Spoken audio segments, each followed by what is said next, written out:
The feeling is like a mix of floating and sort of being chucked around and being pushed around by a bunch of burly men. So it's like your feet are floating and nimble, and then at the top you're being pushed about.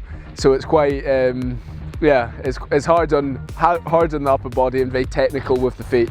Spatial awareness is key, but you need to be constantly completely spatially aware, 360 aware sort of thing, because people can come from any direction at all. So you've got to effectively have eyes on the back of your head most of the time. So yeah, it took some getting used to. At the start there was a lot more hairy sort of moments than there are now. We're getting slightly more used to it. So close, because there's 100 people, 100 windsurfers that start at the same time, or 60 windsurfers usually, and we all congregate at one point at the windward mark, and it's sort of, you know, there's people coming from all over the place, and yeah, meters, and sometimes less than that. Sometimes we crash. You try and avoid it, but sometimes it happens, and when it does happen, so far no one's been hurt, but there's been a lot of equipment damage, which is quite expensive usually, so we try and avoid that.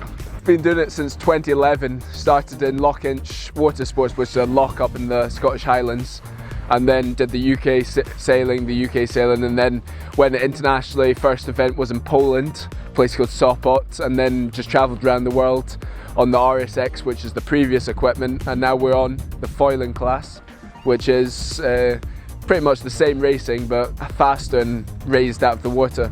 I'm aiming for gold in 2024, and that's the same as everyone else in my squad as well. So we all train together, try and get us all up to the top of the world, and then, you know, a couple of years down the line we'll fight for who goes to Olympics and who wins a medal.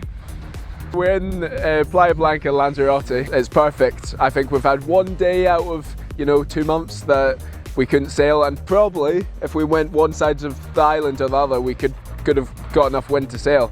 So it's perfect. We've got more wind than we need most of the time, which is a stark contrast to other places I've been where, you know, you only get 4 days out of 7 at best, sometimes less than that on the water.